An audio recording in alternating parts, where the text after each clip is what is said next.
Sharing the bill with Rich and Famous tonight is X Factor cast-off Eoghan Quigg.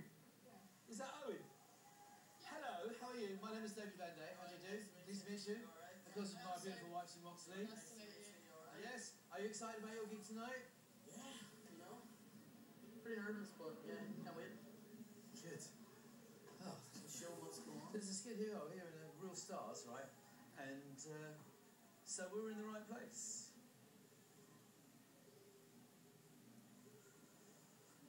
So what are you doing tonight?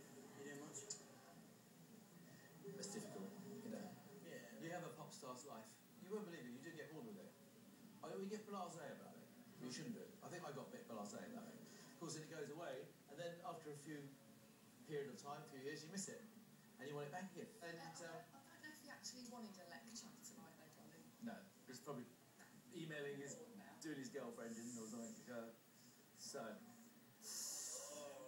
leave him alone now. Chill out. Yeah. Where are you after this? Bed. Their rehearsal was not all sweetness and light, but Van Day and Sue must put their differences behind them if they're to have any chance of wowing the discerning crowd.